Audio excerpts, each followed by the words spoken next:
Now, this game is notorious for being a pain in the ass to capture. And the way it is with live streaming, you have to do everything fucking live and you gotta figure it out as you go. So,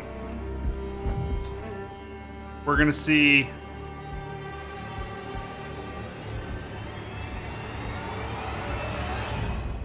if we can,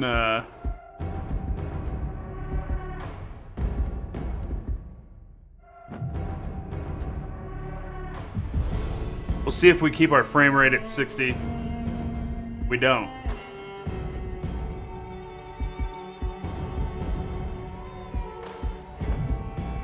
Frame rate just took a shit to fucking like 32 just now.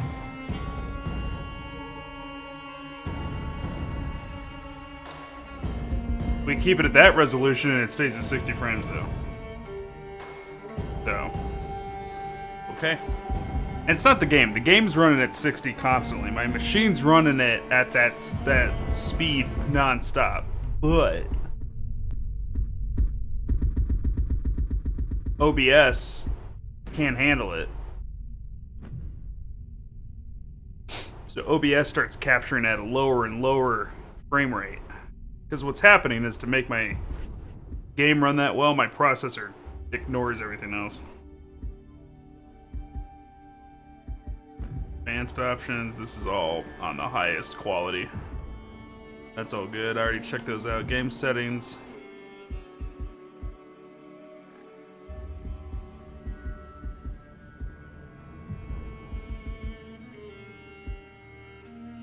Alright, let's do a quick benchmark.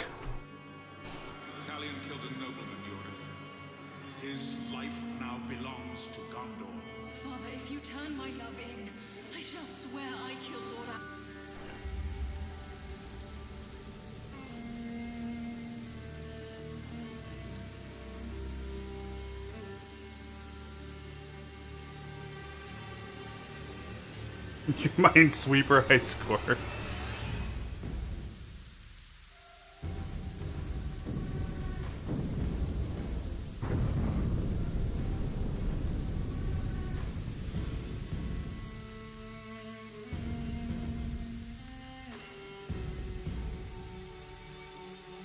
A little flicker there, I didn't like that.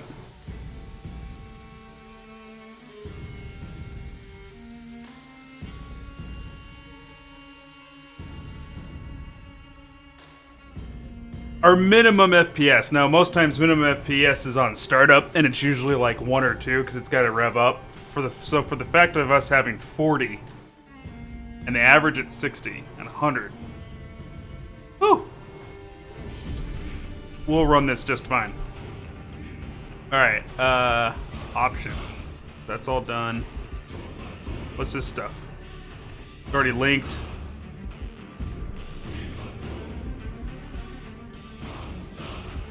Alright, so forge your nemesis. This is new. They added this recently so that you could tie into the next game. Forge your nemesis. Return to Mordor and use the nemesis system to forge your ultimate nemesis and greatest follower. Okay. So I think we'll go and we'll check that out at the end. We got the 2 DLCs and the story mode. How do I go to save slots? Delete. I had a game that I was testing everything on.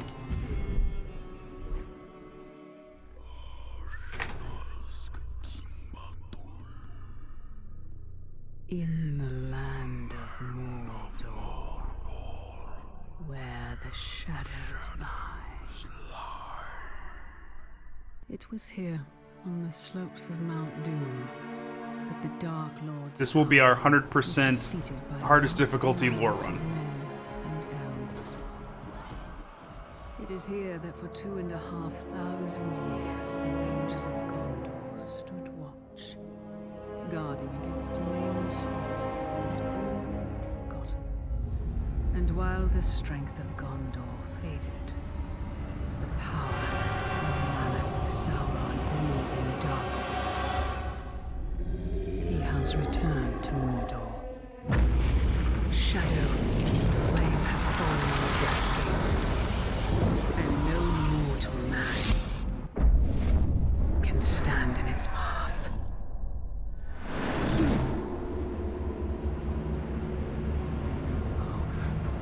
You're... Dear Iron!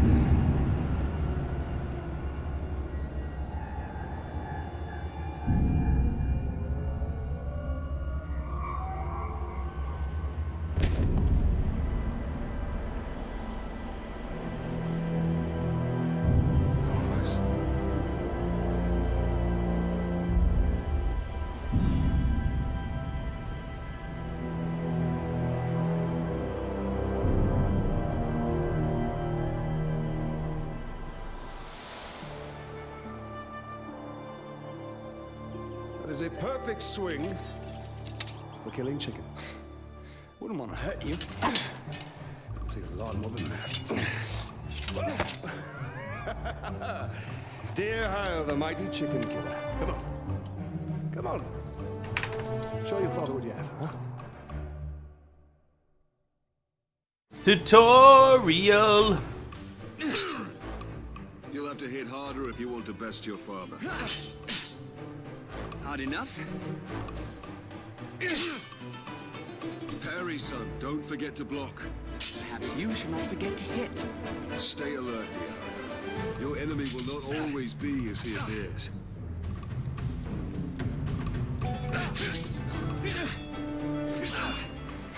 Will murder my own son. Easy, son. You're not a soldier yet.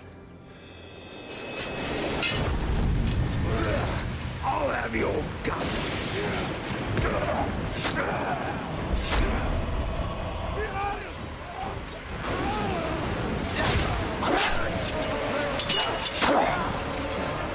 I'm all right.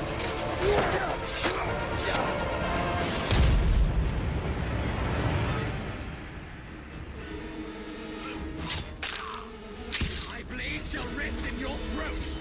Dear Hyle, remember your training!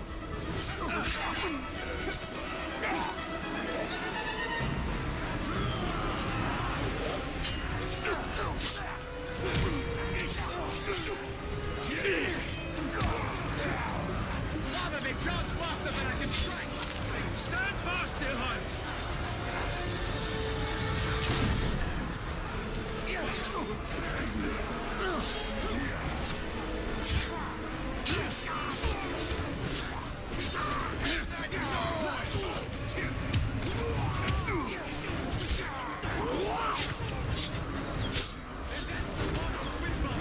Remember, son, launch deep and cut deeper. Alright, it's starting to come back to me. These orcs are much stronger than any we've ever seen. Italian Orcs, the lyrics. is the main character. Far worse. The ranger. Go find your mother. Go find your mother. Keep her safe. I'll be right behind you. Go.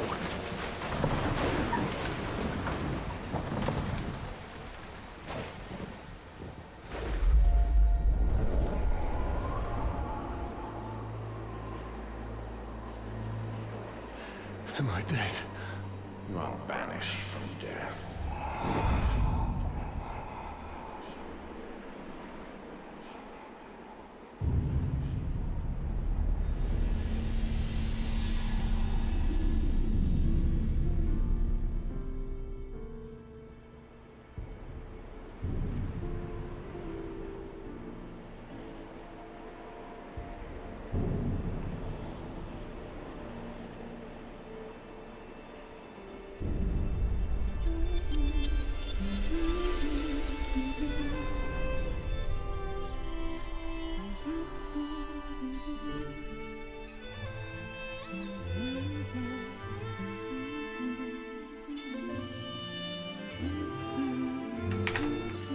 Alright, chat. We're gonna sneak up on her.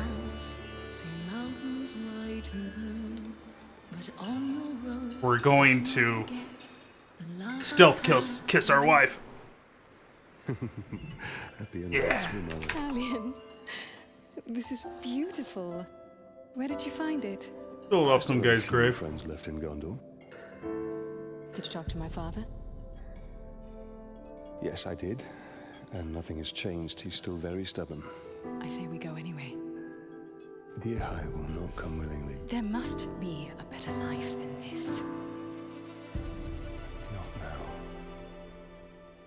But soon. I'm just so tired of hiding here, Talion.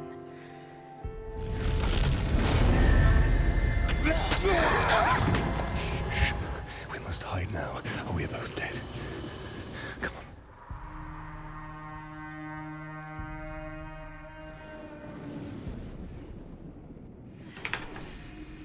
We should have left when we had the chance.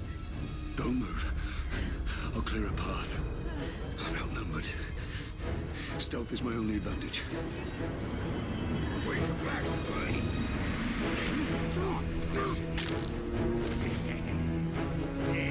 Hey, you guys don't know this about old Zig, but Zig loves stealth games. Oh my god. Metal Gear Solid, easily one of my most favorite franchises. Stealth is a lot of fun for me, I like it. It's tactical.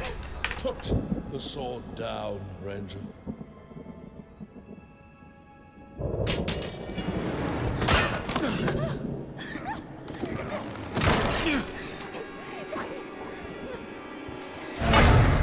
The Black Hand wants him alive. Take her!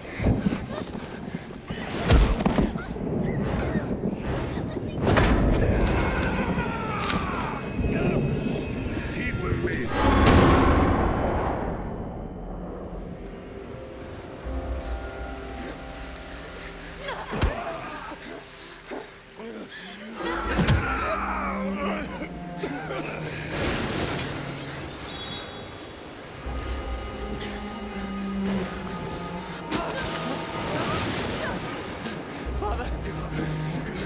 I'm right here, son. I'm right here. Shirkush Kantya Pakurisha.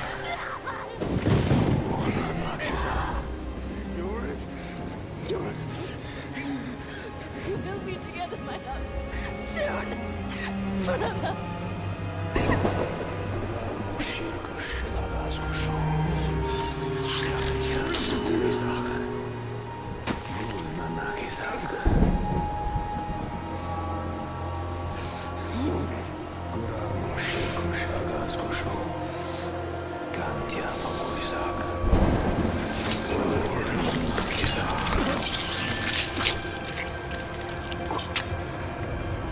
Come back to me, Elf Lord.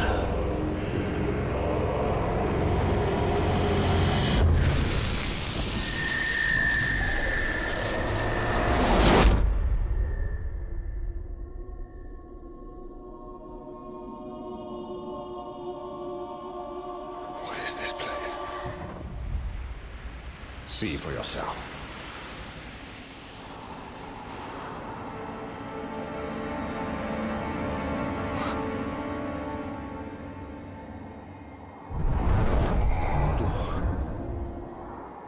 Now, do you believe me, Ranger? What has happened to me?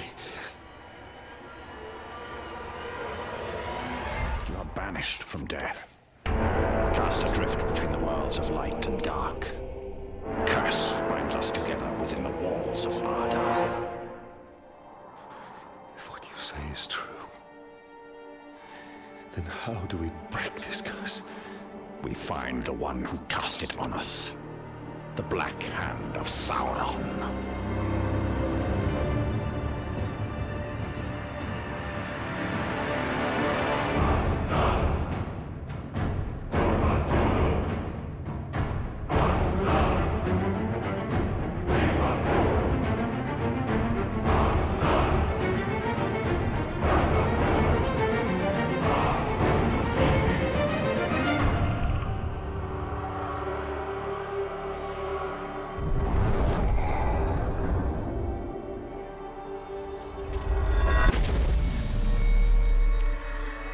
This looks familiar.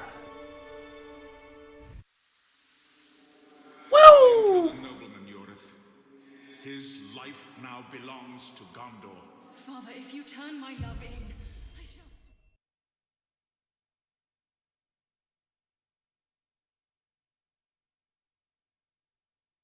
Don't need that much loading, you're on solid state. Reforge.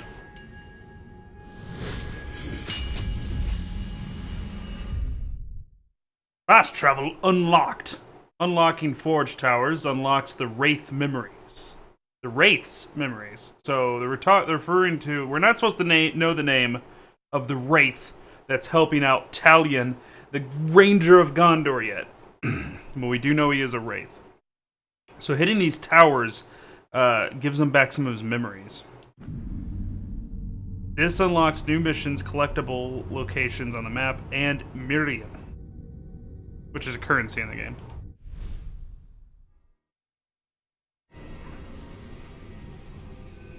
Alright. So, hold A, and move forward to jump up the ledge.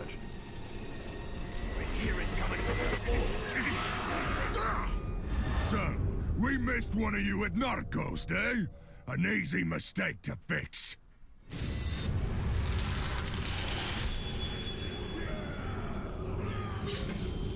Hold left trigger to enter range mode, and right trigger to charge a shot. I mean like that. You will suffer for what you've done! The Black Hand wanted them all dead!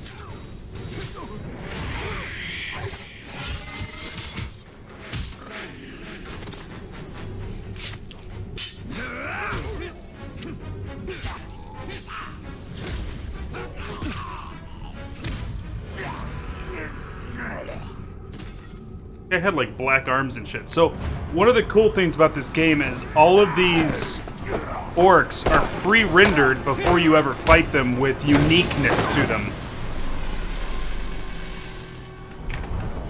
Go back to him.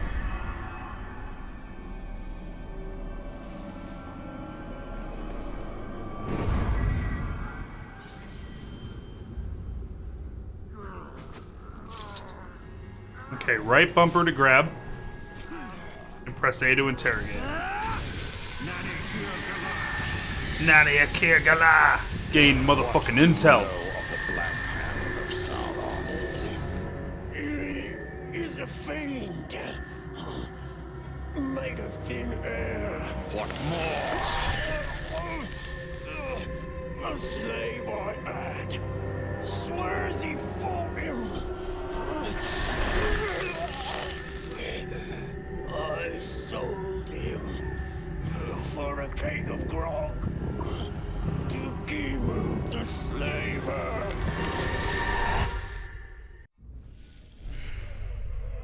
These are the captains of Sauron's army. They appear as shadows because you don't know their identity. Press A to continue. By interrogating enemies, you can uncover valuable information about these captains. Press A to learn the identity of this captain. Gimoob the Slaver. You have learned Gimoob's identity. This will help you hunt him down. His title, the Slaver, gives you clues about his role in Uruk society. Press A to continue. He is a veteran captain with a power of 5. You have also learned the power rating. This gives you an indication of how difficult he will be to defeat. The power rating also determines your rewards for defeating him. Rewards include runes to upgrade your weapons and increase your own power to unlock new ability tiers. Motive. Hoping a slave tries to escape soon, wanting to make an example. Target. Located at main mission. The map and objective show you where this captain can be located. Press A to mark your target.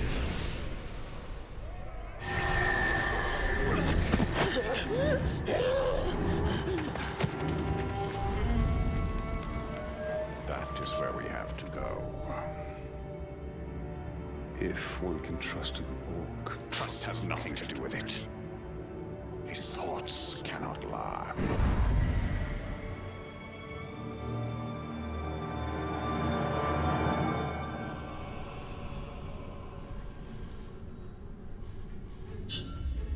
Tutorial missions.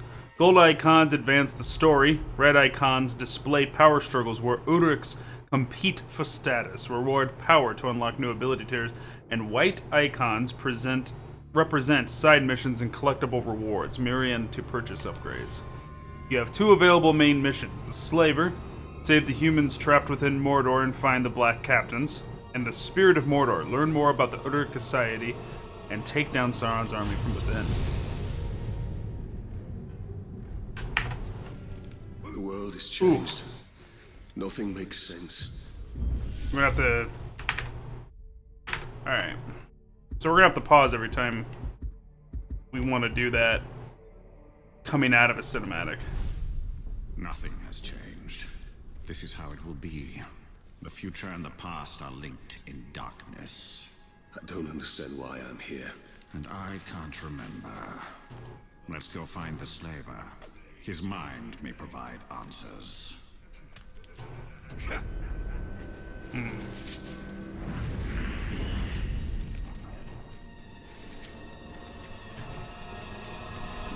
like how, with just a turn of me blade, I can make the menfolk shriek as loud as the crevane laying an egg.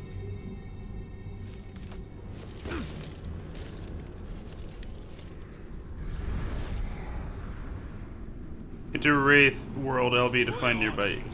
Anything that bleeds that is Ithilien? Alright, figuring out some controls. Weapons and runes. We got some runes to start off with because of DLC and shit like that. This one's kind of broken. This is like an end game ability for the sword, and like this rune just gives it to you right at the beginning of the game, so we're not gonna use that.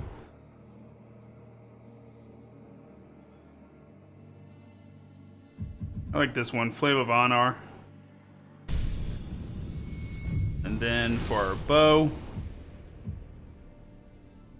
increase headshot damage by 25%. Reduce the focus depletion rate. I like that one.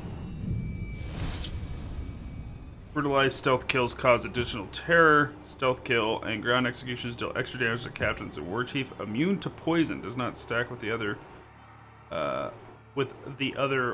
one with nature rune. Immune to poison. Let's do this one. Alright.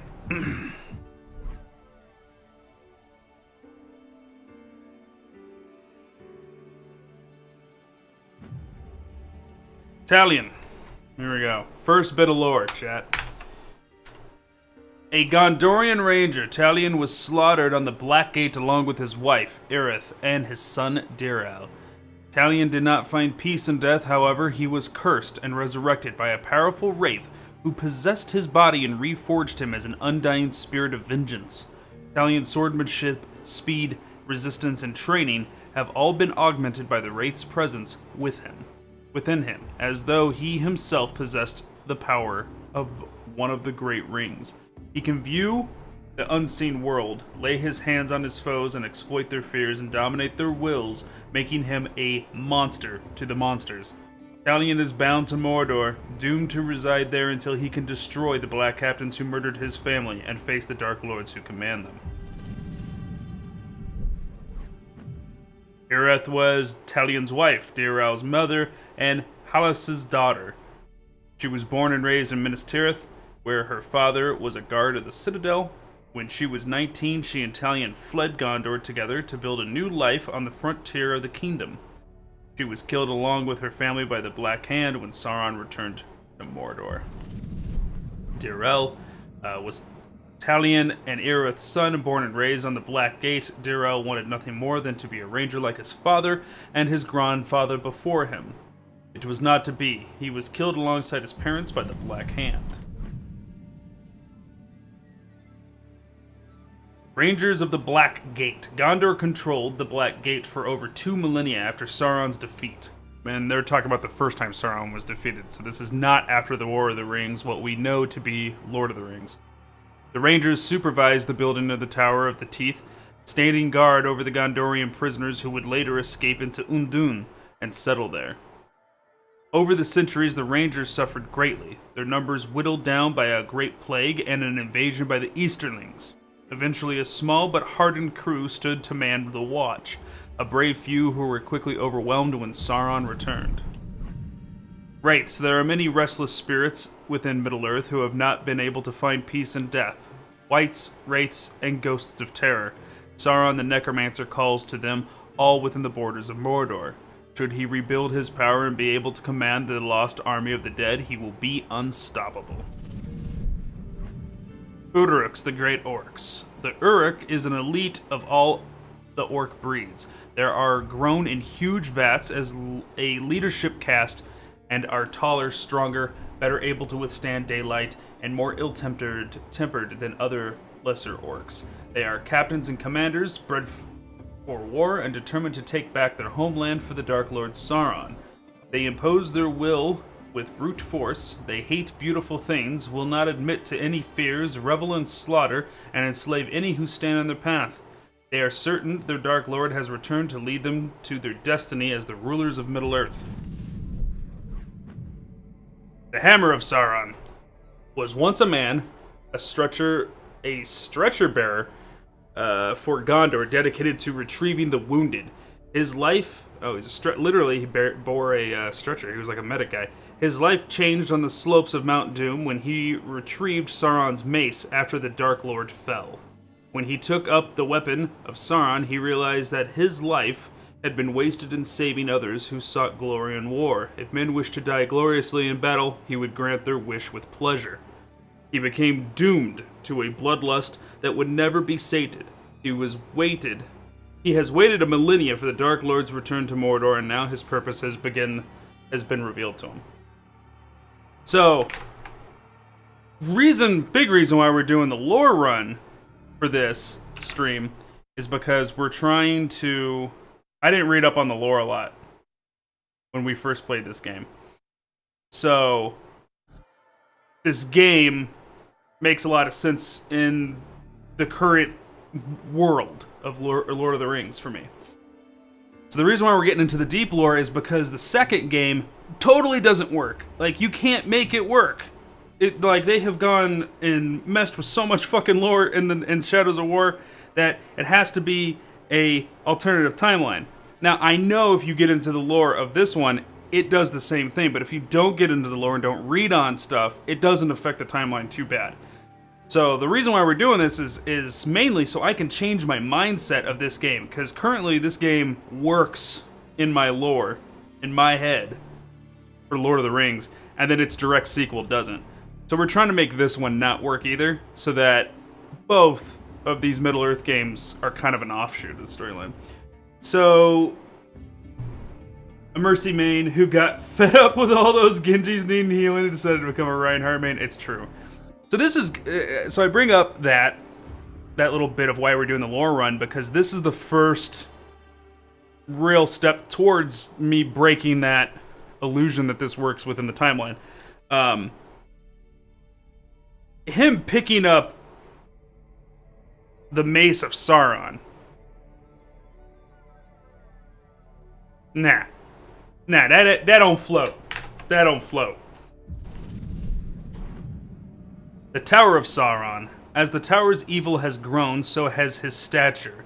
He is trapped inside armor that will not grow with him.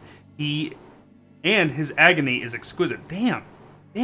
I don't know why I never read this lore. This shit's sick. So he literally gets bigger the more evil he is, but his armor can't move, so he's stuck in it, and it hurts.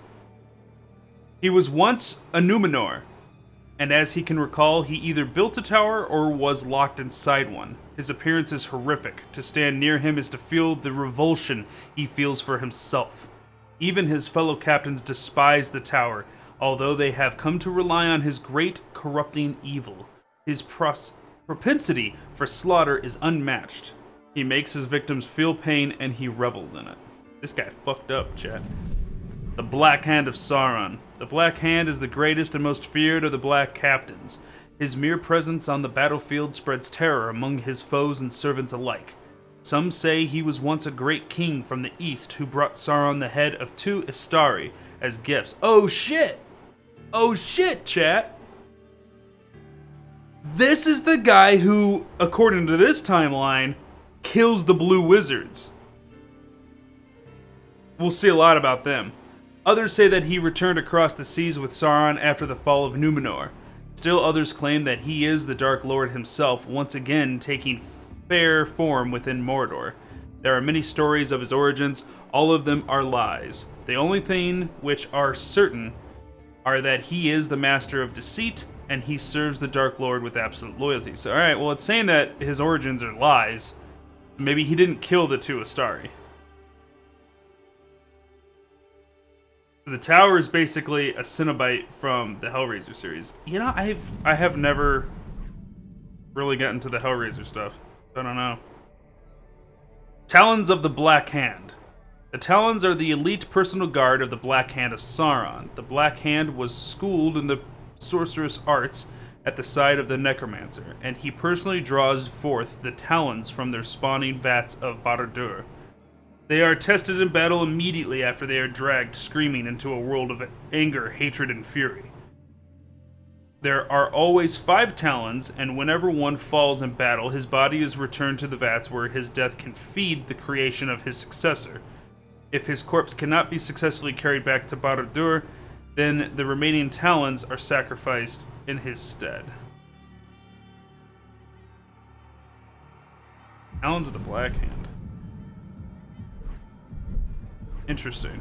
So is that like the 5 main captains up at the top? That we're trying to corrupt? Mirian. These coins are minted by the elven smiths of Ergion and Mirian.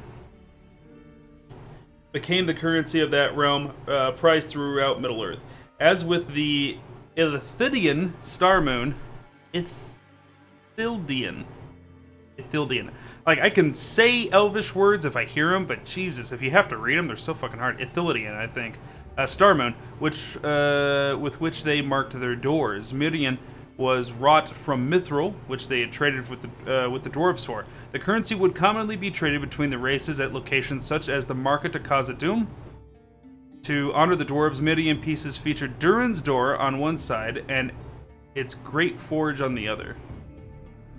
In the Second Age, the Dark Lord Sauron relentlessly sought the destruction of Midian, and now the coins are supremely rare relics of a long-dead kingdom. Mordor, a land of shadow and the home of the second Dark Lord of Middle-earth, Sauron, Mordor beckons to the spirits and calls dark things to its twisted heart.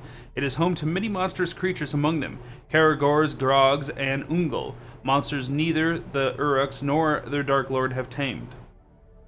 Its burning heart, Orodruin, currently lays dormant. It has been still for thousands of years. Sauron's fortress Barad-dûr has not been fully razed and is cloaked from sight by a dark shroud. The Uruks have seized all of Mordor from the Black Gate to Nirn, hundreds of miles to the south. Many innocent people have been trapped within the house, with little hope of escape. Good start.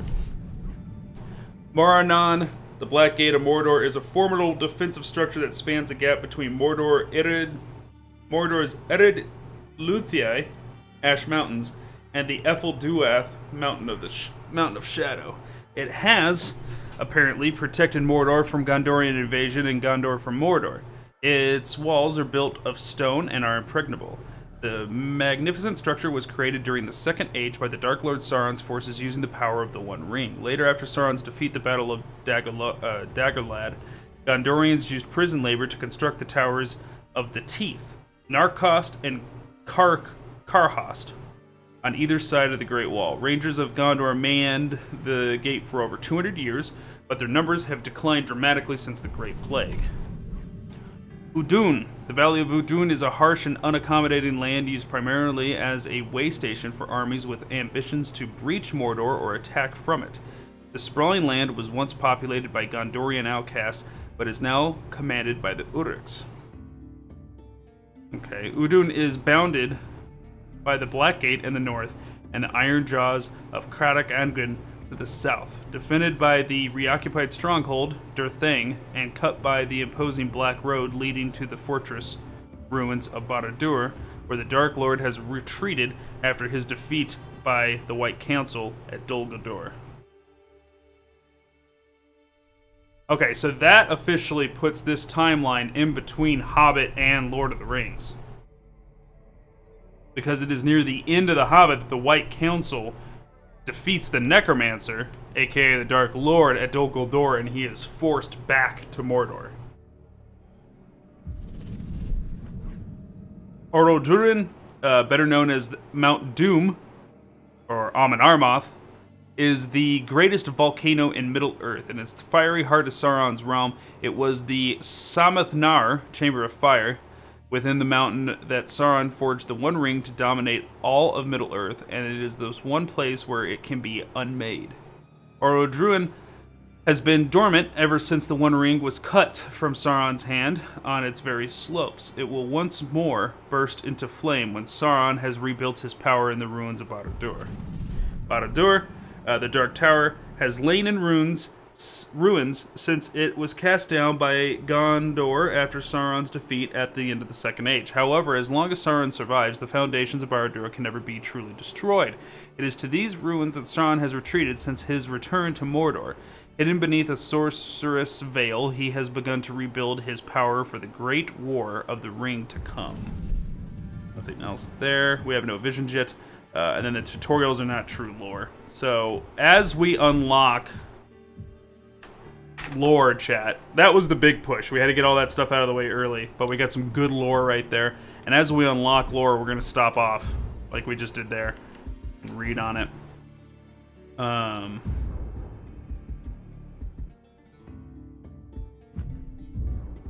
Okay, so first things first. Is it saved? I think it's saved. If it's not, we'll replay whatever we need to. Because we need to do this. We need to take care of the skin, chat. Look at this, alright? So this is normal Talion, okay? This is his normal outfit. And then we have the Power of Shadow, where he looks like the Black Hand of Sauron. And then we got Lord of the Hunt, where he's all kind of survivalist. You know, 7th season survivor. We got the Bright Lord skin, where he looks like the Wraith, which we'll start using his name as soon as we figure it out. There's this badass Viking chick that you meet in one of the expansions. Captain of the Watch is basically his not fucked up version of Talion.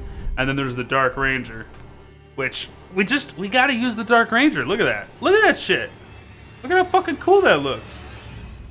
Alright, so I'll give it up to chat. We can either do Captain of the Watch or Dark Ranger. Everything else is lore breaking and doesn't make sense, but we can do one of these two. Your guys is called Dark Ranger all the way. That's one count for Dark Ranger. Like the Middle-earth Batman.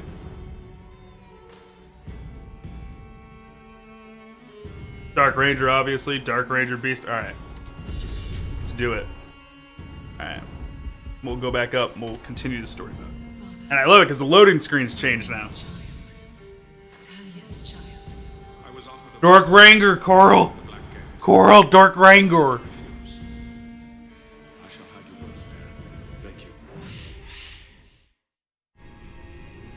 Woo! And they can't even march! Woo! Any creature that... Let's go! Okay. Icons above Uruk's head display awareness. Yellow indicates that Uruk is investigating a disturbance, aka me running up on his nuts. Red indicates an Uruk is aware of you.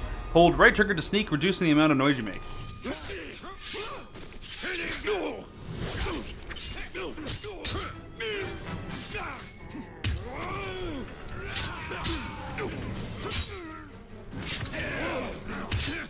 Let me finish stabbing this guy.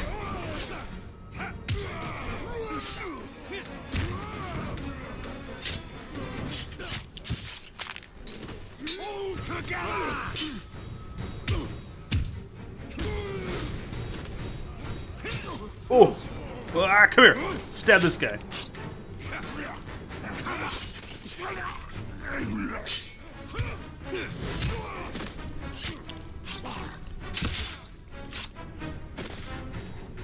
Hashtag flex.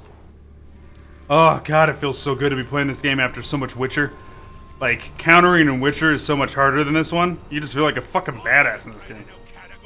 Next one I see, I'm gonna learn to ride it. You should be afraid of them. Just one of them could tear you apart. God, it feels so good. Just fuck these things up. Anything special for the birthday stream tomorrow? Tons of retro games. Gonna have tons of fun with that. Toxic Lily's taking the day off to be at home with me, so I'm gonna make her play a bunch of shit. We're just gonna have a good time with it. I'm gonna try. She's gonna say no, and I bet you she's listening right now, and she's gonna say no right now. But I think she and I should make one bowl of nuke noodle each, and we race to get through it. That's what I think should happen. That's what I think. She won't do it though. She won't do it. All right, we're changing some things so that you guys can see everything on the screen. As we play, if you guys got some UI suggestions where you want me to put cameras and things like that, you want me to put the camera or, you know, the bit boss, all that kind of shit, just holler. Let me know. I think this should be good, though.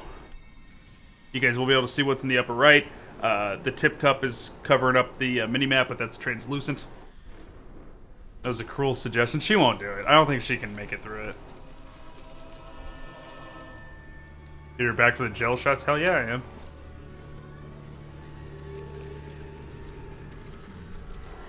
Locate a nearby artifact. Oh, I forgot that this is how this worked. Oh, and I forgot you can climb in this one. Bet you could throw a slave's head in the air, and our archers could turn it into a pincushion before it even hit the ground. Got a spare head lying around? Let's give it a go.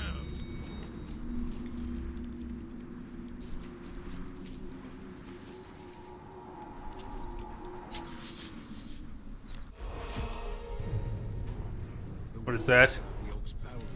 Those are men. We're gonna free these men. Oh, I forgot I could do this.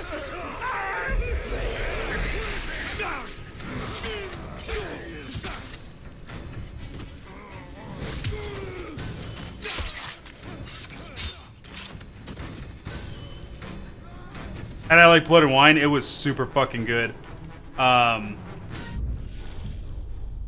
Holy shit, Blood and Wine was so fucking good. Like, the base game for Witcher is super freaking good story, but then they turn around and, like, they kick it up a little bit with Heart of Stone, and I was like, damn, that was even better than the main story. And then Blood and Wine was even better than Heart of Stone. Blood and Wine's amazing. Gotta collect them herbs to heal, bruh. Yeah. Earn XP to gain ability points and unlock powerful new abilities. Play power struggles to earn power more quickly and unlock ability tiers. Okay, so we unlock tiers. XP allows us to buy the points. Power allows us to get deeper in the tree. Execution. When your hit streak is charged, press Y and B to execute your target. I mean, we gotta get that one right off the bat. Like, that's a must. Yeah, this is the first one we gotta get. Oh, we got an appendix. Shit. Already beginning. Known to most of Azardan or Blue Mist, this rooted plant grows tall. Hale and hardy across Middle-earth, its persistent growth and resistance to all attempts to remove it from tilled soil has also gained Azardan the nickname Farmer's Sorrow. Hey, Plumo, how you doing?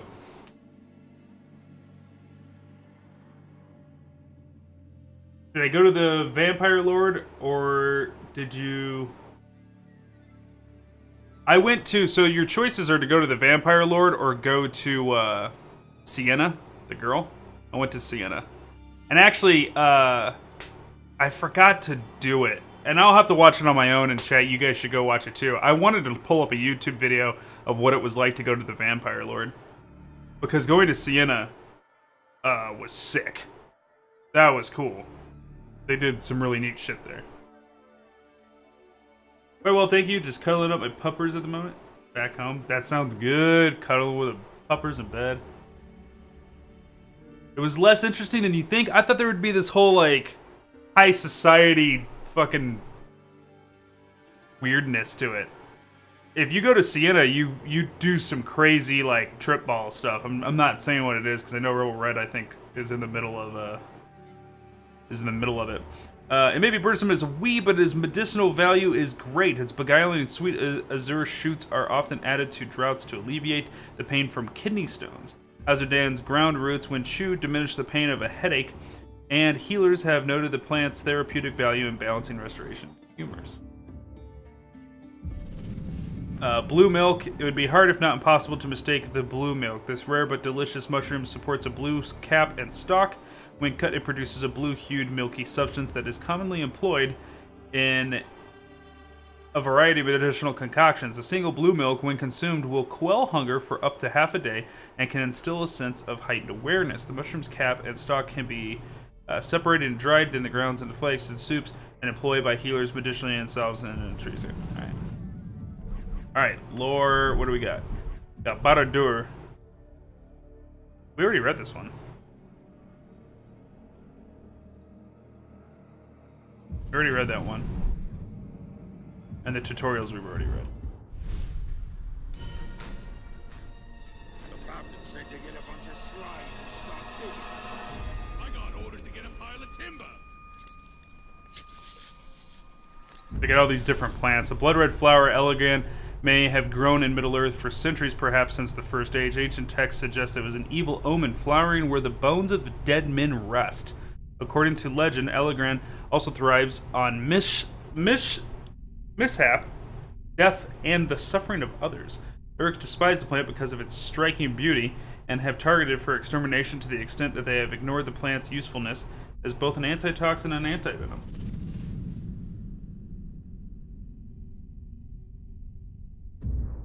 Pumo!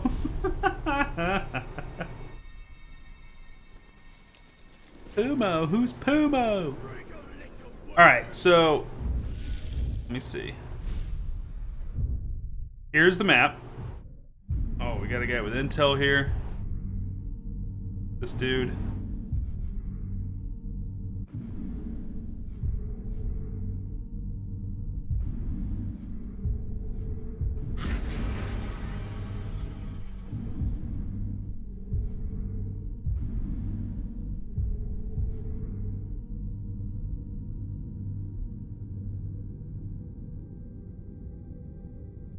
Yeah, I like it too, Reiklin. It's a good little... Now, if I'm not mistaken, this color scheme is supposed to represent Numenor, not necessarily Gondor. Could be wrong on that, though. Let's set a waypoint for this tower. Let's head that way.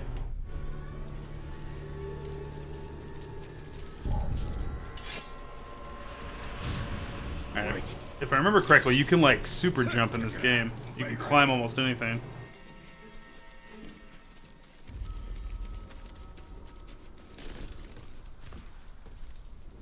That worm ratbag must be up all night watching his back. He's just lucky.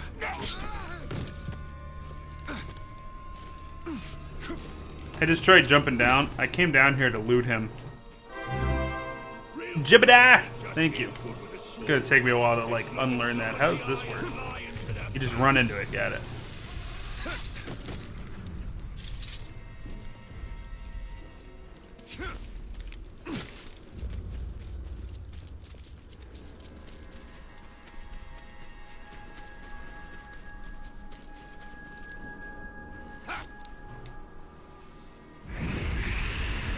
Damn it.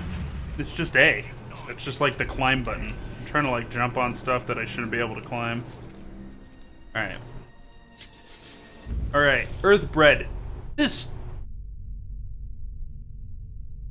probably had a family. He didn't have a family. Screw that guy. Earthbred, a starchy potato-like root. Earthbred must be plucked from the ground, washed and peeled, and then cooked with salt to bring out its natural flavor. When prepared properly, its roots taste like a fine milled bread. When improperly prepared, it tastes like something far less palatable. Because the plant is something of a rarity in Middle-earth, little is known about its effects as a healing agent, but the Rangers of the Blackgate have sworn by the mysterious bread for years, and are able to make use of it in travels. Potatoes. What's this? What other appendix have I missed? More tutorial shit? We'll keep it cleared.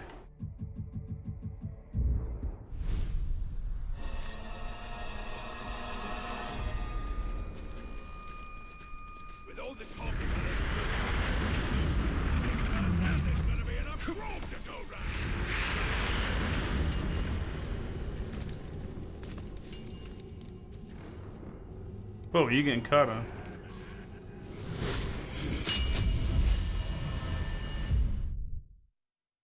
Each citadel to the light against the shadow. You can fast travel to unlocked forge towers on the map anytime you are not in combat or on a mission. When you die, you will resurrect to the nearest forge tower. You can also advance time in the world by highlighting an unlocked forge tower and pressing Y. Advancing time will resolve power struggles, populate herbs, and change the time of day. That's interesting.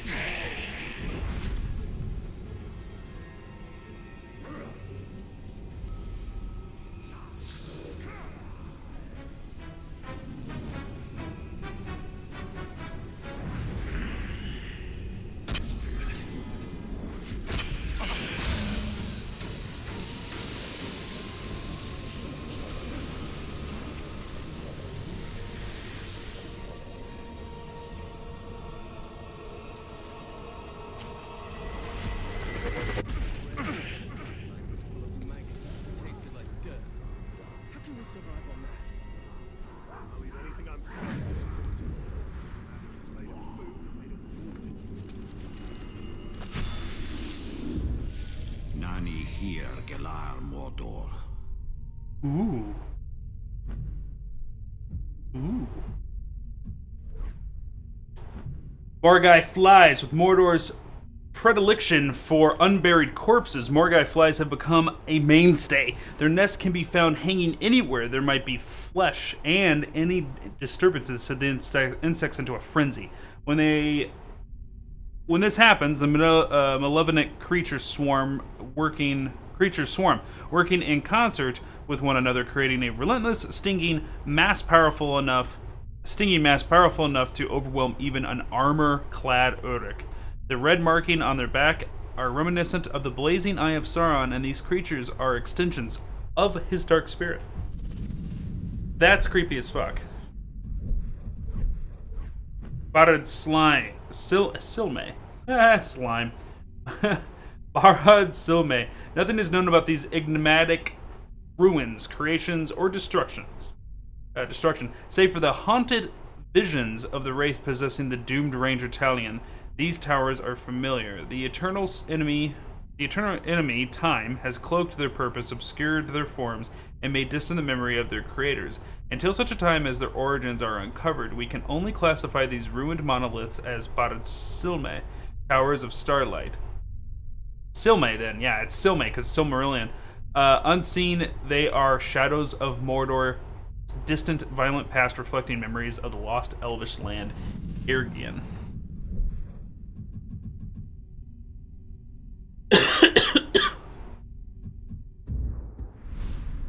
Fuck. Got upgrades again? You have enough Mirian to purchase an upgrade. Press right trigger on this menu will allow you to view your attributes. Midian is the currency to upgrade your weapons and increase your maximum health, focus, and elf shots. Each Midian by finding collectibles and collecting side missions, challenges, and bonus objectives. What's this? This is max focus. This is health. This is rune slot on the sword. Let's go with focus. This always is too low. I'm always running out of focus in this game. Ithilidin, also called Star Moon, are ancient symbols that can be found carved into the living stone and ruins of Mordor. They are relics of an ancient kingdom invisible to all but the Wraith, who can see into the unseen world. The Wraith within Talion can view and activate these symbols of power. More to the point, he feels a distinct connection with them. They are relics of his past. Ooh, we're getting into that lore, chat. We're into it real good. These are Ithilden, Star Moon, Ithilden. forged of Mithril. They hold memories of the ancient past. The knowledge within may be fair or ill. Ithilden. See, I'm glad he said it. Like this. Tars. Tars the Bloody. Okay.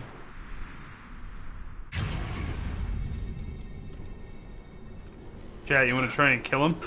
You want to try and take out a captain already?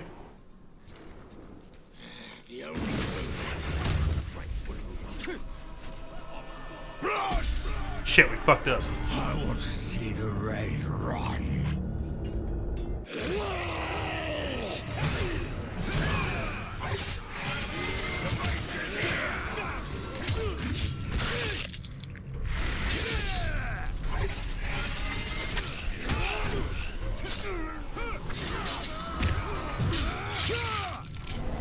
It begins, chat. This is it. Me taking on a bunch of people when I shouldn't be.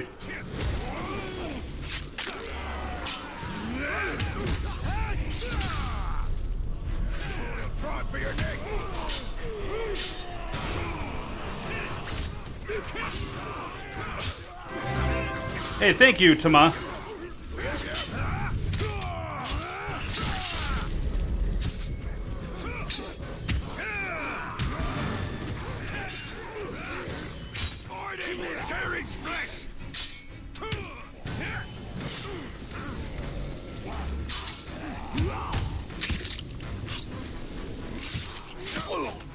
Oh, that had hurt. Can't hurt me.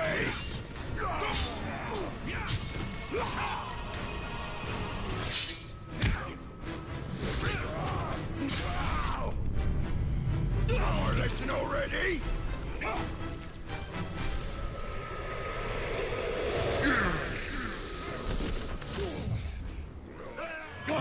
No, no, no, no, no. Come here.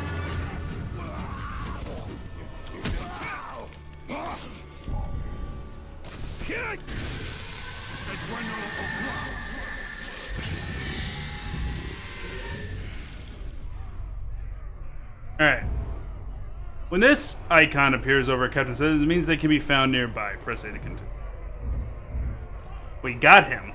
We have him in our hands right now. That's this guy. It's the guy in the middle there. We don't know anything about this guy's strength or weaknesses, and we don't know anything about this guy's strength or weaknesses, so... But you can go up if you want to. So let's find out about Gimoob the Slaver. Okay, so weaknesses: damage by ranged attack, and he's weak to combat finishers. He hates burns, becomes enraged when he burns. Monster Slayer, able to kill monsters quickly, resistant to their attacks. Grapple can swing you around, so he can grab us. Jump attack leaps far while striking. All right. Fearless, cannot be terrified, never flees. That's just a good thing, to be honest.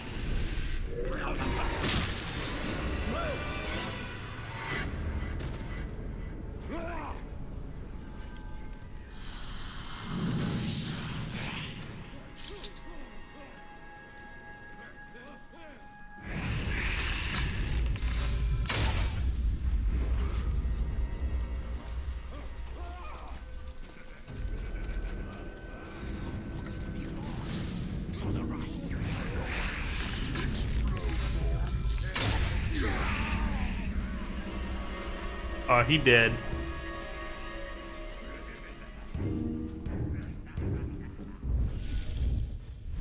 God, this game's so fucking good. Alright, let's grab these towers first and foremost. Hey, Soski! I'm watching you, so don't try nothing.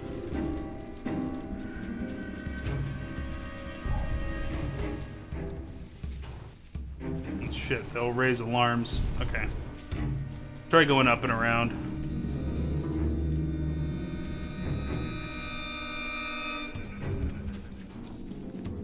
See that blacksmith over there?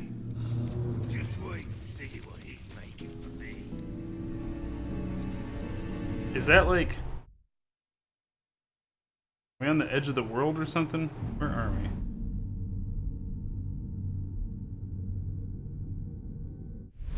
You know what? Fuck them. Let's just run through their camp. We're just gonna go right through the middle of it. Chasing after some escaped man. Later. The Ranger! The worms are in my head and they wiggle. Wiggle, wiggle, wiggle, wiggle. Okay. You're terrifying.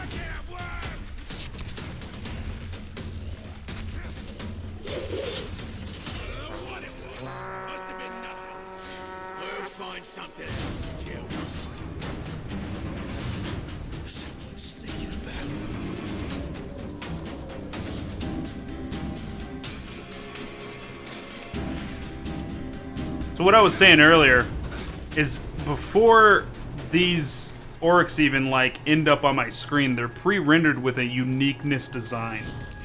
Some are fatter than others, some are skinnier than others, some have like bandoliers, some don't. Like there's unique design elements to all of them. And that's what I think is so great about this game is the Nemesis system is really what we're talking about here. And that is that all these orcs are completely uniquely rendered before you ever come in contact with them. Just so on the off chance that one of them kills you in combat, gets the killing blow, that uniqueness of their design goes into who they are as a general. So for example, you'll be able to see an orc fighting you. They don't load this on him after he gets the killing blow. It's on him while he's fighting you, and there's a really good chance you're just going to lob his head off. But they will put bandoliers of bottles or something like that on his chest, and then if he kills you, he becomes Gatbag the Alchemist, and his whole trope becomes using potions and poisons and stuff like that. And that's all like kind of pre-rendered before he ever gets into a fight with you. These characters are... It's super smart. It's super smart how they did this. What was new?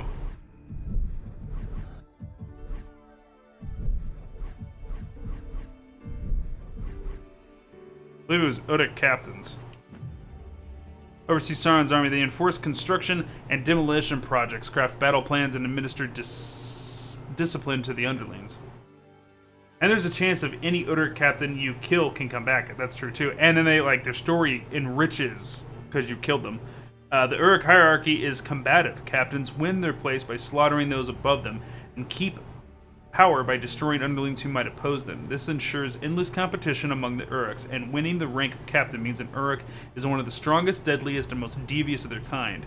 As a measure of their status, captains often carry the best weapon and armor pried from the corpses of the foes they have killed and bear the scars from the battles they have fought. We already did that one. All those 4 runes. Behold the runes! Elvish smiths detail their great deeds and commemorate the triumphs of long-dead warriors with these enigmatic and powerful markings. The smiths employ arcane craft to create the runes, recording the final fate of their enemies within the metallic compound Ithilidin, and attaching them to their armor, blades, and great bows. In this way, the elves create and cast a unique legend for their fabled weapons. The legend will grow with each great deed. The Uruks will come to know weapons adorned by them in name, as they have Glamdring or Orcrist, and to fear its great power. Uruksalo. Before Sauron's return, Uruksalo was a seasonal market town known to the outcasts as the Slavs. Now it has become the slave camp where Sauron's army gathers captured men to be processed before being transported to work sites throughout Mordor. Only the strongest survive their incarceration in the Hollow, and those that die due to rampant starvation, disease, and abuse become meat for the Uruk sawbones, or the Mordor rats that share their cages. Despite the grave hardships of life in the Hollow, the prisoners have not lost all hope, as stories have begun circulating of a vengeful spirit who strikes terror in the oppressors and helps the outcast to escape the hell that Mordor has become. RP voice.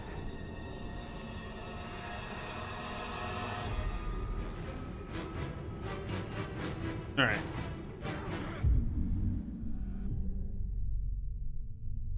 Oh, I still need to forge this.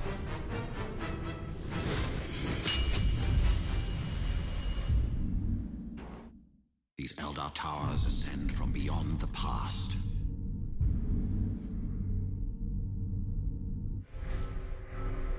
We'll fast travel over to this one.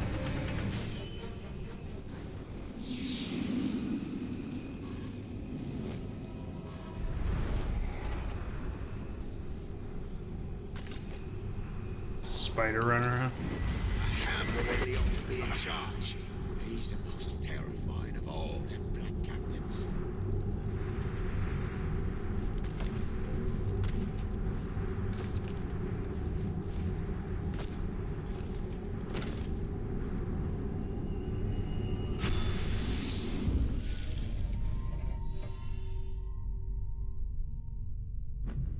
Nice.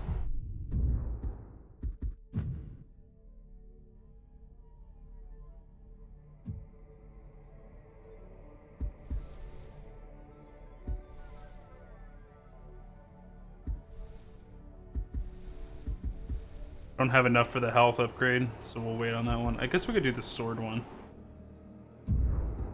We'll wait. Okay.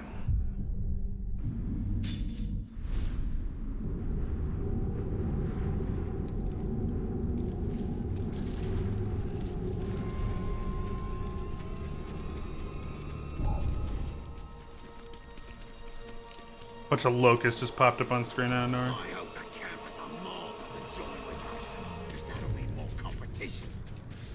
Don't need it any harder.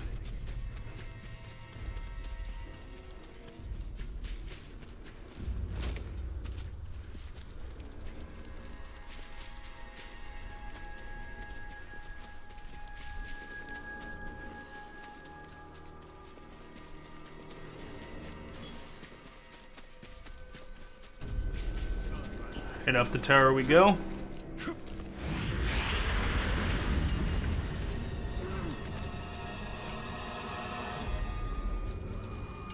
Wham! I see in Star Moon, like Ithildium, these stones splinter from a past half remembered or half forgotten.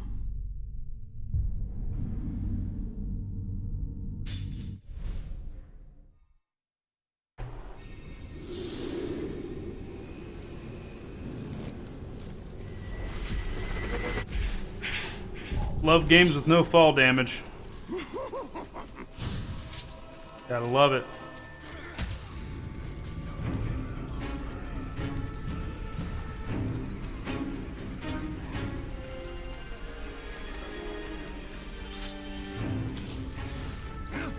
What was that?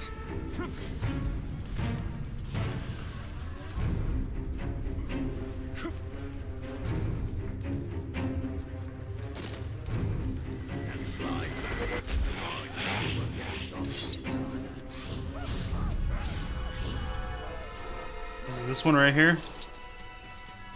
Yeah, it looks like it.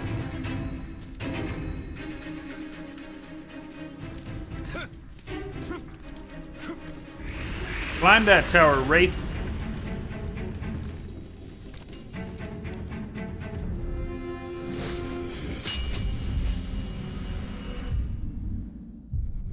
My elvish house unknown to me.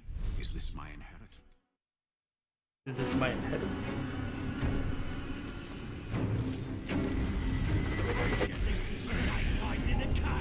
What a fool! I thought I heard something.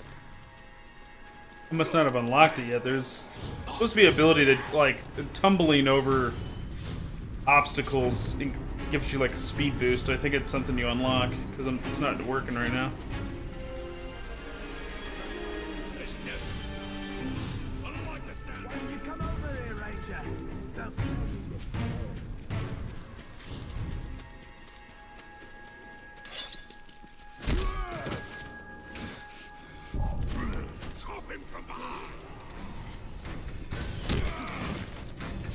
He's got an iron grip! He's got an iron grip. Just give up already! I'll get him!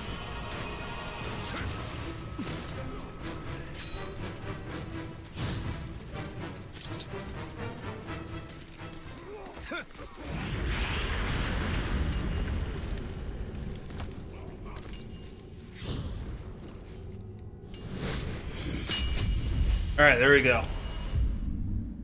Boom. This tower, the elven stones luminous as if they were cast from light.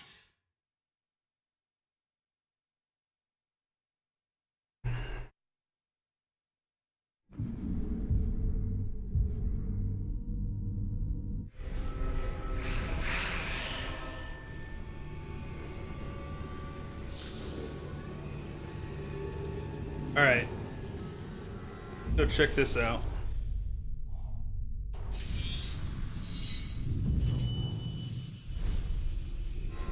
Let's get Gimoob the Slaver.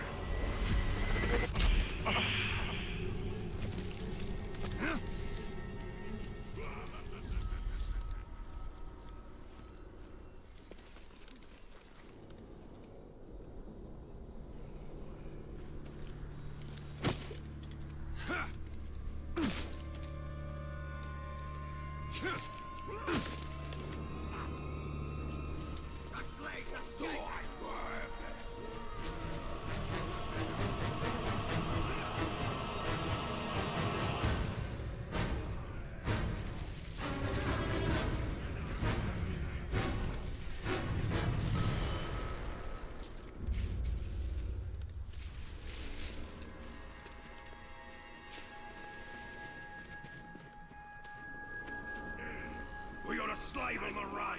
Hunt it down and make it pay.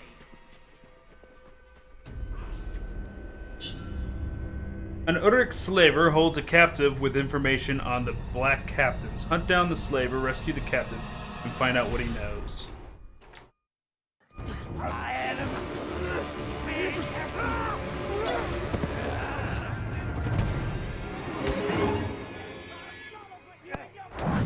Well, this doesn't bode well. Don't you see? The prisoner created a distraction.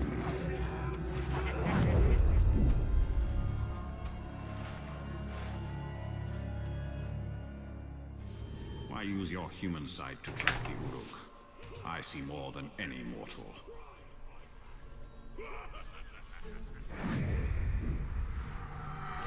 Slay the Orc captain, cut off the head of the snake, and the body will wither. Archers. I must take out the eyes of the camp.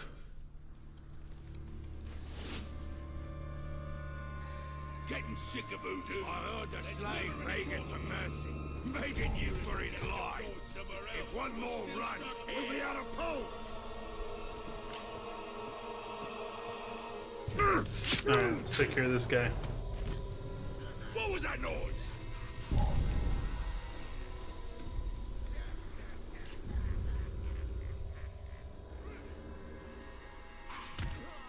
Step out of line and I'll have you fly. Maybe it was just rats.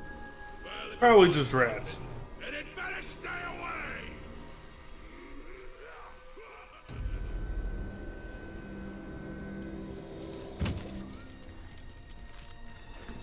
I've killed a bunch of cannibals, and I'm still stuck with you, Cobbs. You ain't killed enough of them to deserve a promotion. Yeah, so get used to us and shut your whinging. Any slave trying to escape will starve to death on the pole. Don't think you can get away. Punish you myself. Thought you were fast enough to escape, eh? What ability did we just unlock?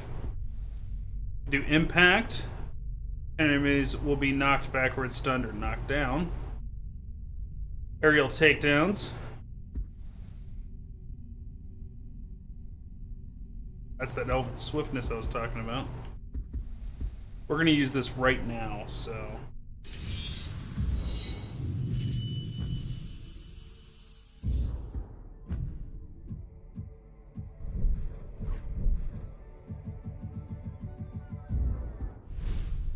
Weakling man can outrun an Uruk.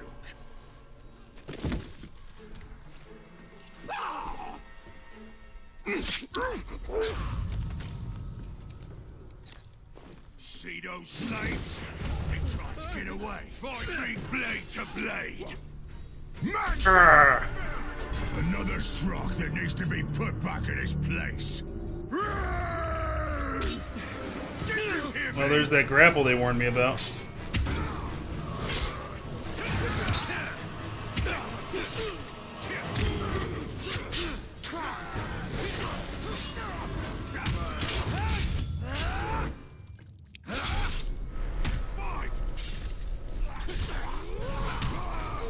Don't let up!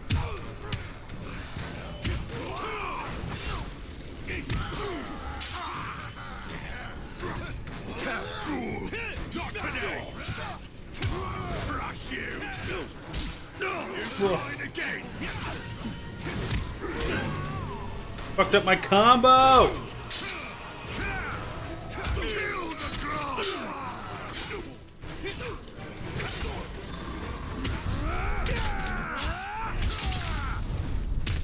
You're done!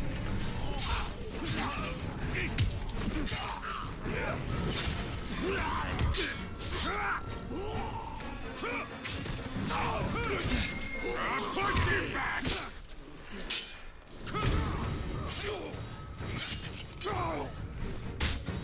Ugh.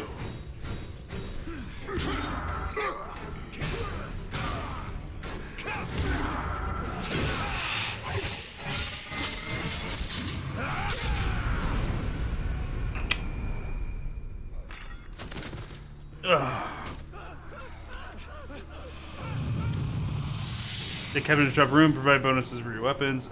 Fell voices, recover all focus and all health for killing a captain or war chief. That's pretty good. Can slot runes in your weapons. We already did all this.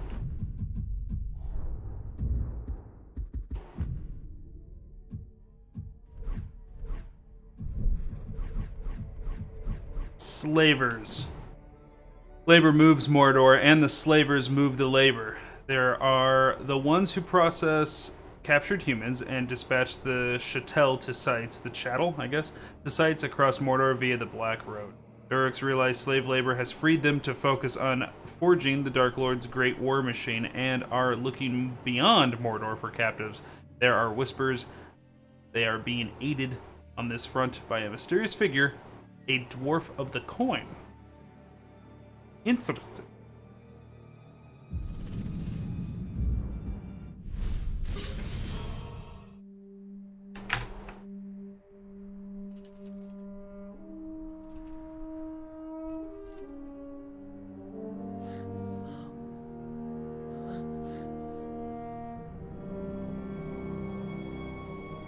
So you didn't die 10 years ago.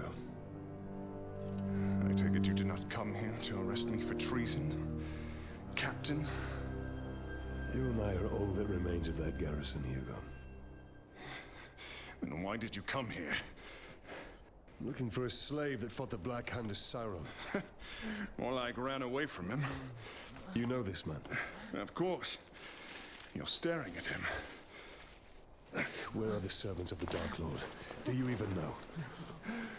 Perhaps. This is no time to keep secrets. I have been stuck here for weeks. Steady. Come to the outcast camp. We shall ask my scouts. I'll be there.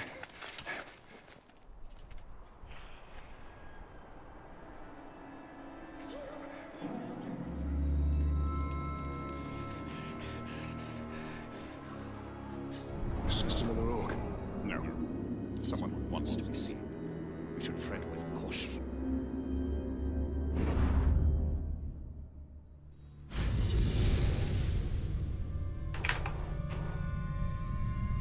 So Golem enters the mix, huh?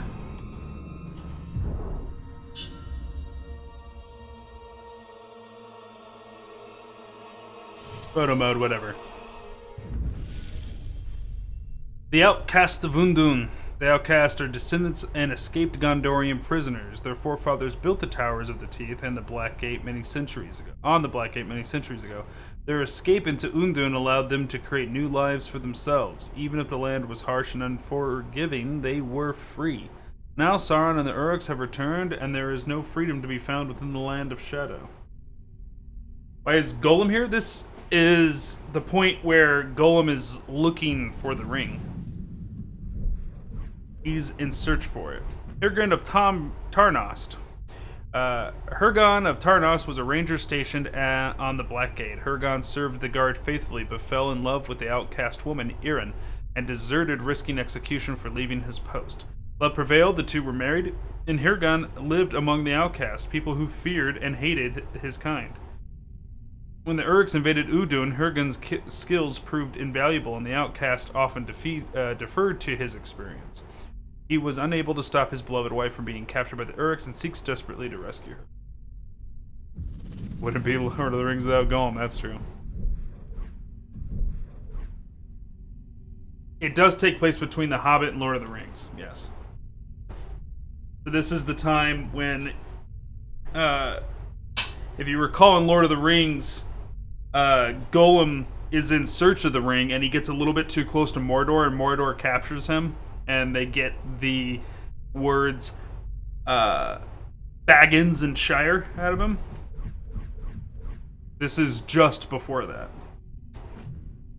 The Black Road, Mordor's central highway. The Black Road runs from the Black Gate through the valley of Udun, intersects the Gorgoroth Plains, and terminates at the edge of the Sorceress Vale protecting the fortress of Barad-dûr.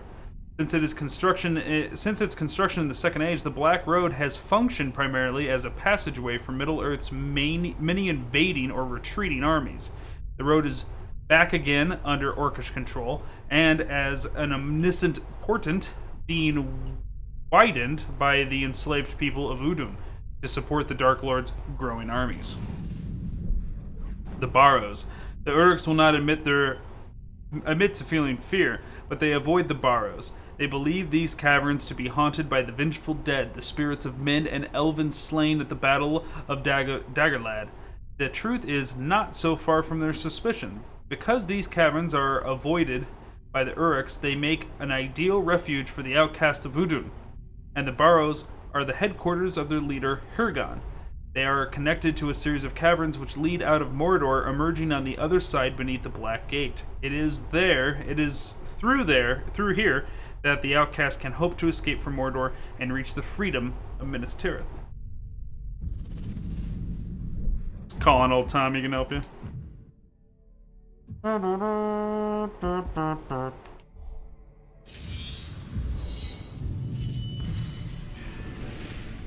got a second rune on that sword. Look at that. What are we going to put in here?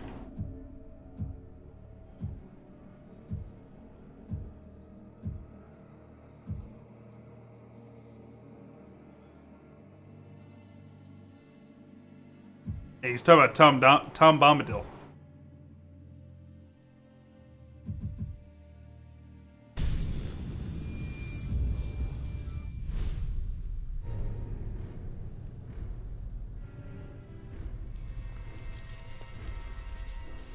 Heard there was a bad outbreak of ghouls, so we're gonna be joining forces with the war chief there.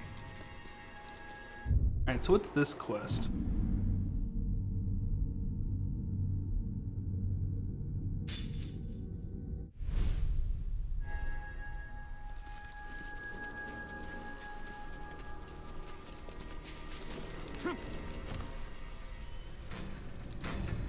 Tom Bombadil? I don't know if he makes an appearance in The Hobbit. I forget.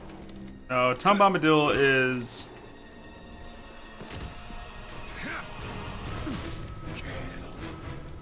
He's like a god.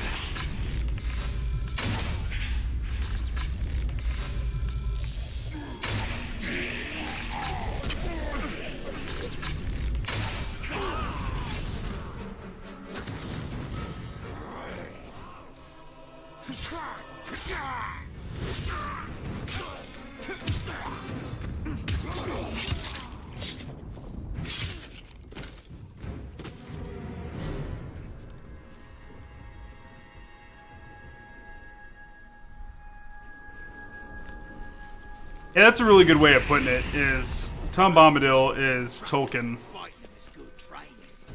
kind of showing up in his own stories.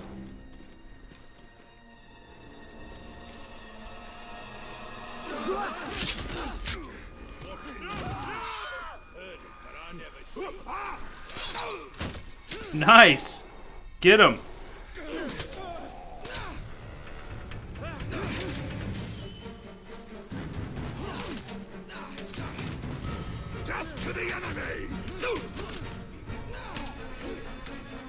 Run! Cheese it, guys!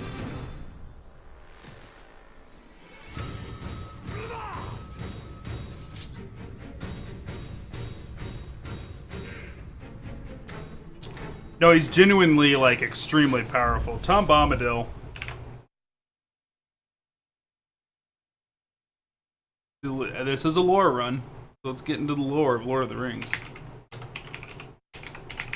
Tom Bombadil is a character that was wisely removed from the movies because it would derail the storyline intensely if they had left him in. This is Tom Bombadil. Tom Bombadil appears to... I'm blanking. He appears to Frodo and Sam. Pippin and Merry are there, but I think they were asleep. But I forget the situation. But for some reason, I only remember Frodo and Sam being in the scene. But anyways, when the hobbits are being eaten by Old Father Willow, this tree, it is Tom Bombadil that comes up and says, "Eat dirt, not flesh," or something like that.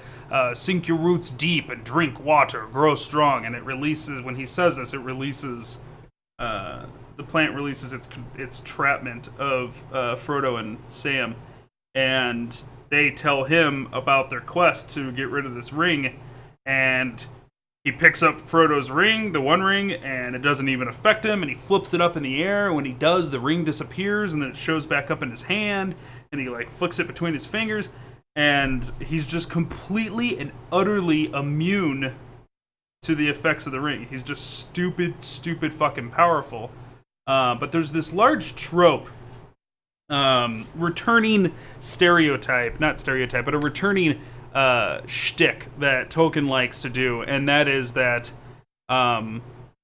humanity is the only race in the world that has the sense of desperateness of that we have a timeline, which is kind of like the returning theme of Lord of the Rings through and through and through. He is immune to the ring, and he is super powerful. There's a lot of people out there in the fandom who think Tom Bombadil, if he wanted to, and that's the problem, and I'm going to answer that question. Why didn't the council just give him the ring? There's a reason. There's people say if Tom Bombadil needed to, he could wipe the floor with Sauron without a problem. He could wipe the floor with Morgoth if he needed to. So there's this returning trope that the humans are the ones who were given the gift of death. I know that sounds ironic, but it makes life have meaning to humans that elves kind of don't have and dwarves kind of don't have. All the races they have different priorities than humans, and that's why you see this in the scene when the hobbits are trying to convince the Ents to ride to war. The Ents are like, it's not our problem, it's not our issue, and they're like, you live in this world, don't you care? And they're like, yeah, but we've survived everything up to this point. Like this kind of nonchalant caring. The Eagles show it, the Ents show it, all characters show it. And Tom Bombadil is one who suffers from that too. So the reality is, giving the ring to Tom Bombadil would be one of the most dangerous things you can do because it is so not important to him that he would lose the ring on the way to Mordor. He wouldn't have any interest in destroying it in the first place. It's just, and it's not because he's a dick, it's just because he's that high of a power level. So it was wise. There's a lot of Tolkienite snobs that feel that Peter Jackson absolutely ruined the franchise by certain decisions he decided to make. Tom Bombadil being one of those, being removed from the storyline, I completely and utterly agree with him on doing, because you cannot spit to American Hollywood that there is this character who just, because he doesn't care, but is a living nuke in that world and is unstoppable, but just because he doesn't care, he can't go take care of the ring.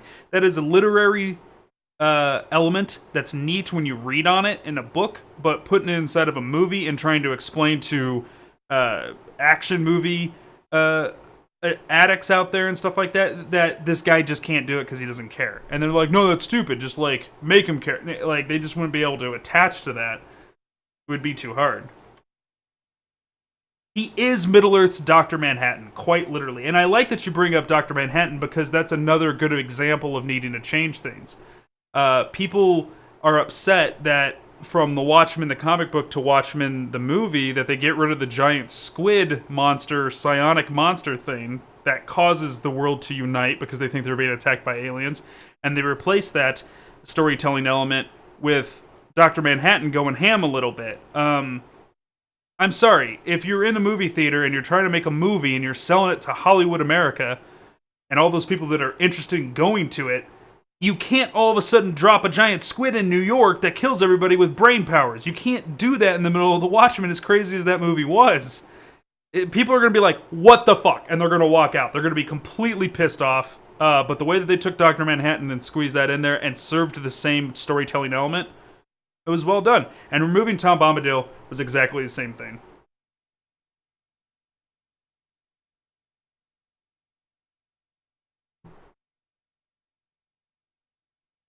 May not be in the movies, but he's in plenty of the games. Yeah, it's true.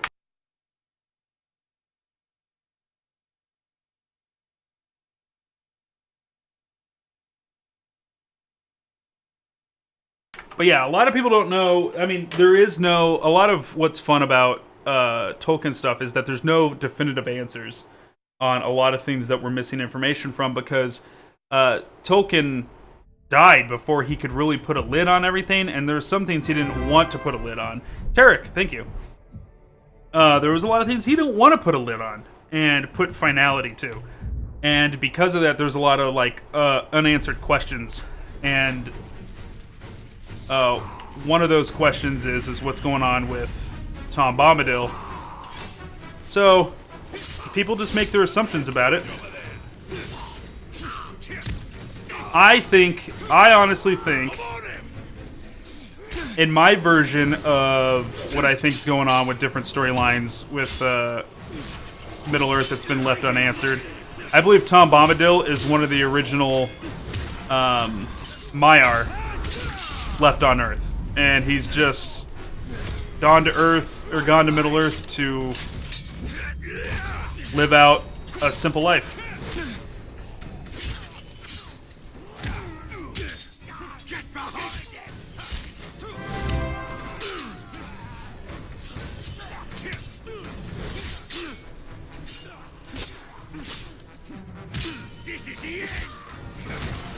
He does have a smoking hot wife, that's true. Oh, Jesus.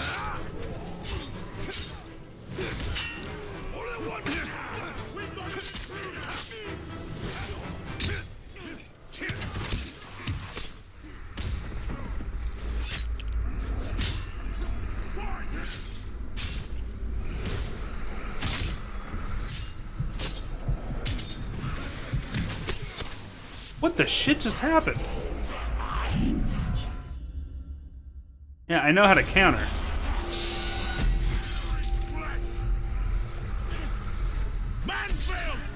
Oh. For me, eh? I'll make you all scream.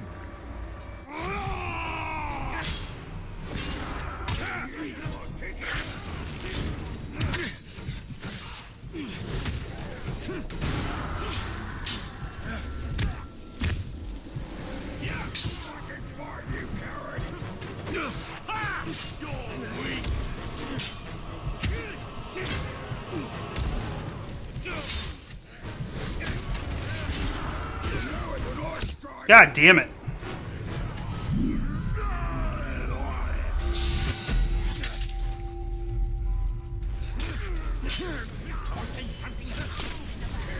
You maggot! Oh my god. We're dying here. Good, because it's time to suffer.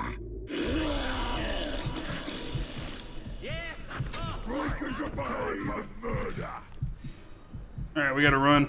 We gotta run. Don't let him set you on fire! Okay.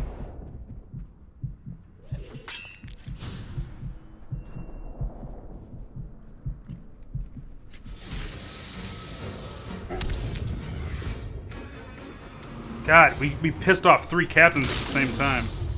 Yeah! 4! Your time has come! Beg for what's left of your life!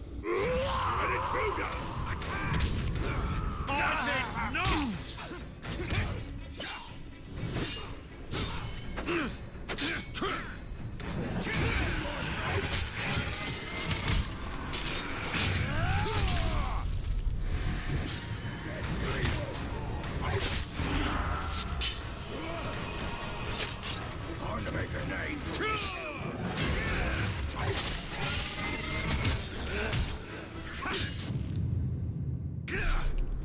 I'm too sharp for you. Too many, right? Yes.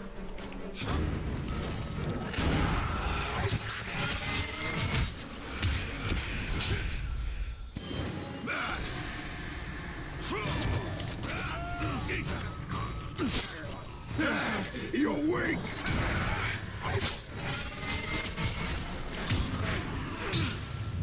Buddy, I don't think you know how many hours I've poured into this. How many hundreds of you fuckers I've killed. Not before, not now. No more. Run. Oh, come on.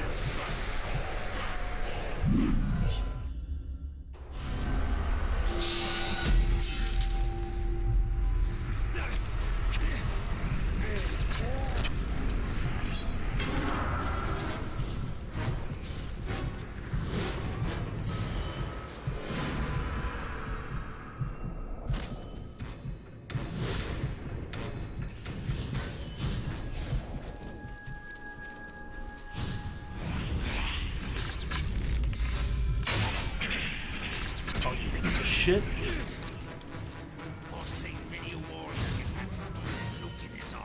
Arrgh! Come here!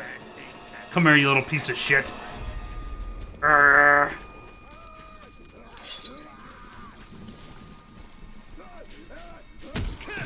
Oh, you're mine.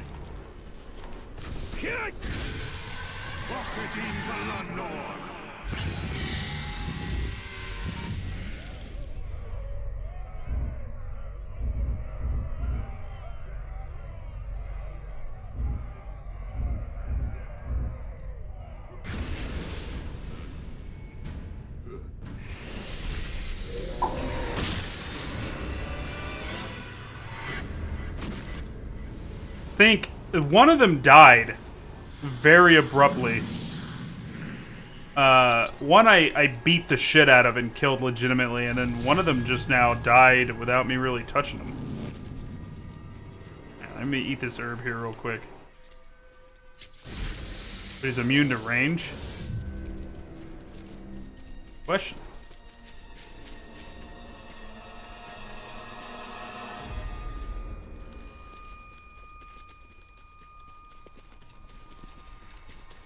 Yeah, there's a rune I need to... am I walking away from it? I am walking away from it. I thought I was walking back towards... Yeah, they're on the minimap too. I gotta be careful. There was a Caragor out there. Not a Caragor. What's the big fucking giants? The Caragors are like the wolf monsters. It may not have been killed by the poison. I don't know. Grogs, yeah. I need to be careful with this Grog over here. Wait. No, not wait. I'm leaving. Yeah, I was trying to come back for this and clean up the mess with these guys. Yeah, there he is. I'm gonna fuck this guy up here in a second.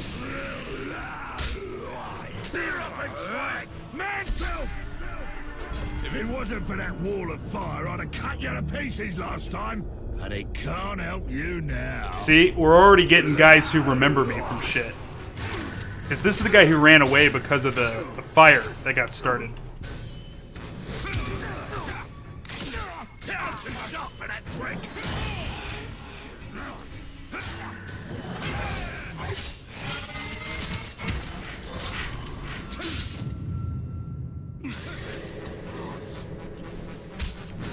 Clear off, you useless!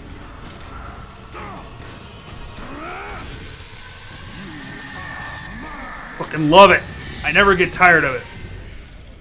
Never get tired of it. Let's find out this guy's weaknesses. We can't? Already known. Alright. Who's this guy? Brog the Twin. Angry that other Uruks are so weak and pathetic. Wow, that's kind of a loaded thing to be angry about, bro. I don't think you're gonna have a lot of happiness in your life.